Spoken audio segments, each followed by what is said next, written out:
Bonjour, moi c'est Sidi Anton, je fais partie du courant constructif depuis plus d'un an maintenant. On a décidé de mettre en place la Semaine des femmes de génie afin de promouvoir le génie féminin et son rôle dans la société et dans l'innovation. Pour nous, c'est vraiment important de mettre en avant le génie féminin et son importance dans le développement de l'humanité de façon générale. On s'est rendu compte que, à l'heure actuelle, on manque, surtout les jeunes filles, je dirais de ma génération, de modèles identificatoires. C'est-à-dire que moi, par exemple, si on me demande, des femmes de génie, je vais vraiment répondre des choses très courantes comme, Simone Veil, Rosa Parks, Marie Curie. Mais on n'a pas vraiment de modèle, contemporain, j'ai envie de dire, puisque souvent les innovations faites par les femmes ou les grandes découvertes faites par des femmes passent un petit peu sous les radars par rapport à celles qui sont, mises en place ou réalisées par des hommes. Donc au cours de cette semaine de génie, on veut vraiment, montrer toutes les actions, toutes les innovations et toutes les idées géniales qui ont été, découvertes, par des femmes et ainsi, initier un féminisme constructif, donc qui ne soit pas dans la victimisation, mais qui soit vraiment dans la promotion de la femme, dans son plein génie et dans toute sa puissance, si on peut dire. Donc je vous invite, à rejoindre ce mouvement. Je pense que ça va vraiment faire du bien, à tout le monde, de se rendre compte en fait, que les femmes sont tout aussi capables que les hommes de réaliser de grandes choses et qu'on a également besoin des femmes si on veut construire un monde meilleur et qu'elles ont vraiment un grand rôle à jouer. Donc je vous invite vraiment à participer à cet événement, à faire découvrir, des femmes de génie selon vous à votre entourage et cetera, afin de donner des rôles, des modèles à toutes les générations, de toutes les époques et de tous les domaines. Donc vous pouvez promouvoir des femmes de génie dans les sciences, dans l'art, dans le cinéma, tout ce que vous voulez en fait, afin de promouvoir le génie de la femme. Voilà, donc j'espère que vous serez nombreux à nous rejoindre et à promouvoir cette pensée constructive. Alors cet événement est important pour moi parce que je veux changer de monde. Et changer de monde, pour moi, ça veut dire quoi? Ça veut dire changer les représentations qu'on a du monde, changer en fait de récit, changer de narratif, changer de point de vue, changer nos idées reçues, changer nos schémas mentaux qui sont quand même assez colonisés par une vision très masculine quand même des choses. En fait, donc je suis une femme, ça se voit, mais pourtant, en fait, je me suis construite quasiment qu'avec des modèles masculins. Bah oui, parce que où sont les femmes dans l'histoire? Où sont partagées, mises en valeur leurs réalisations, leurs contributions à la marche du monde? Où est célébré leur génie, leur façon de voir le monde, leur quête, leurs espoirs, leurs désespoirs, leur façon de grandir, de se développer? Évidemment, de nombreuses femmes ont déjà soulevé ces questions. Et moi, ma contribution simplement aujourd'hui, c'est celle-là, c'est de valoriser pendant cette semaine les femmes ont du génie, valoriser donc des femmes qui m'inspirent, des femmes dont je reconnais le génie. Alors des femmes dont je reconnais le génie, qui sont ces femmes qui m'inspirent? Ce sont des femmes créatrices, visionnaires, des femmes constructives, avant-gardistes, des femmes qui font avancer l'humanité vers plus d'ouverture, plus de conscience, plus d'enchantement, plus d'apaisement, plus d'équilibre aussi, hommes, femmes, écosystème naturel. Des femmes tout simplement qui créent un monde différent et dans lequel moi je me reconnais vraiment et qui me donne aussi envie d'ailleurs de contribuer, de continuer à contribuer, à œuvrer moi-même pour ce changement de monde. Alors pendant toute cette semaine, je vous parlerai de femmes connues ou moins connues, qui ont une influence internationale, nationale ou même locale. Je vous parlerai surtout en fait de femmes vivantes. euh, de femmes de génie qui œuvrent déjà aujourd'hui pour changer ce monde. Euh, je vous parlerai de femmes jeunes, de femmes âgées, de femmes de tous âges en fait, de femmes aussi personnages de fiction. Je vous parlerai donc peut-être de Jacinda Ardern, de Camille Morino, de Clarissa Pinkola Estés, de Marilène Patou-Matisse, d'Isabelle Delannoy, de Gisèle Halimi, de Greta Thunberg, de Gintangeli Rao, d'Orlando, de Christiane Taubira, d'Anne Macou-Lessieux, de Solène Thomas, de Nathalie Bala, de Elinor Ostrom, de Jane Campion, etc. etc.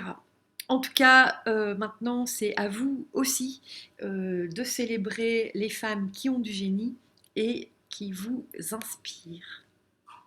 Les femmes ont émaillé l'histoire de l'humanité. Elles représentent la moitié de l'humanité, et derrière un nombre considérable de grandes avancées se trouve une femme.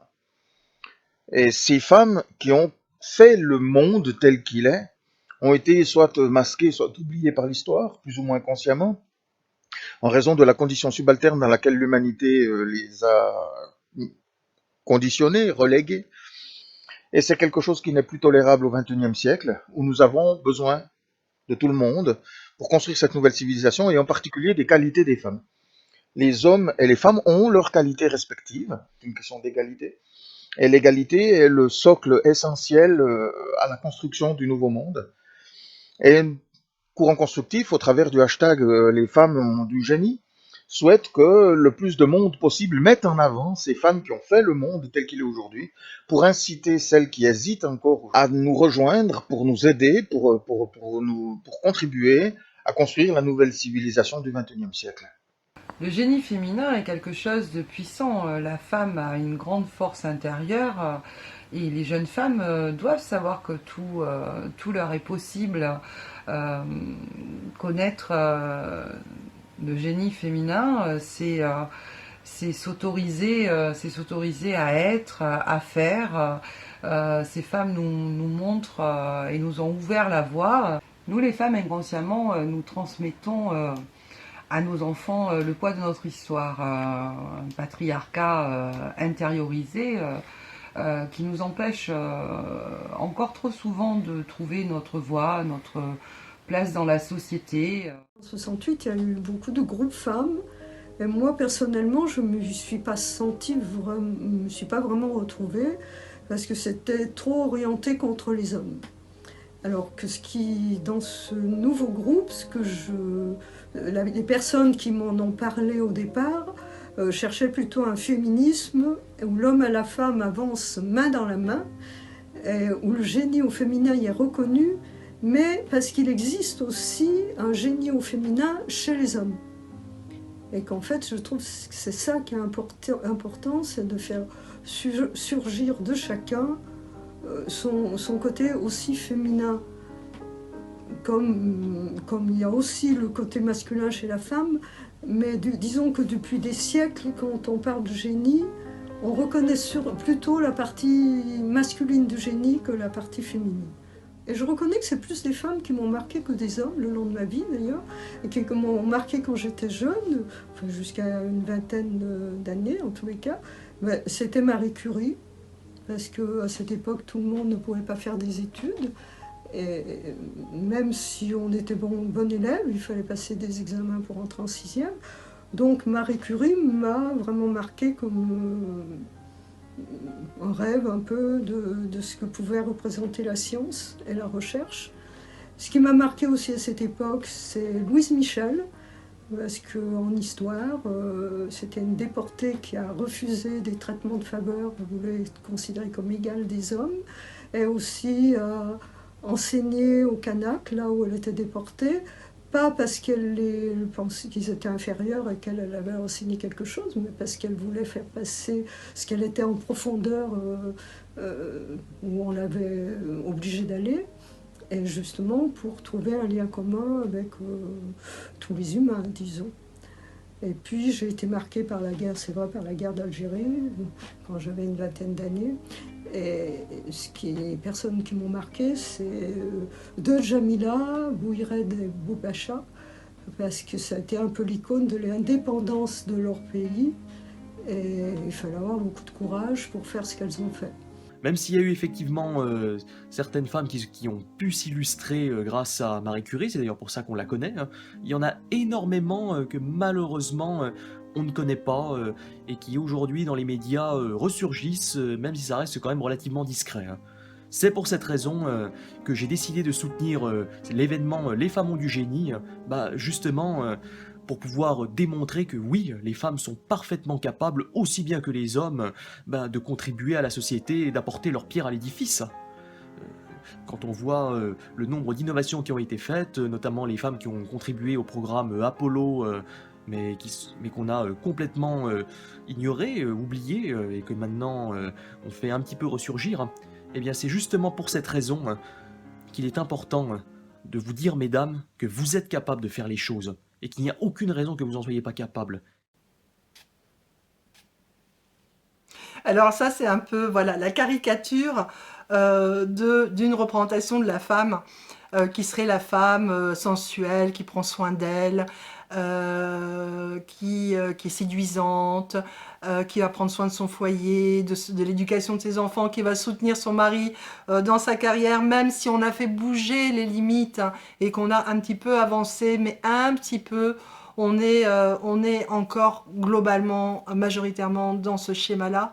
Et c'est pour ça que c'est avec plaisir que j'ai eu envie de participer à la semaine de courant constructif Les femmes ont du génie, pour justement sortir de l'ombre et mettre à la lumière, en pleine lumière, toutes ces femmes qui se sont accomplies sur le plan individuel, sur le plan collectif, qui ont été impertinentes ou qui ont été tout simplement passionnées et qui ont su faire bouger les limites pour pouvoir exister en tant que femmes accomplies.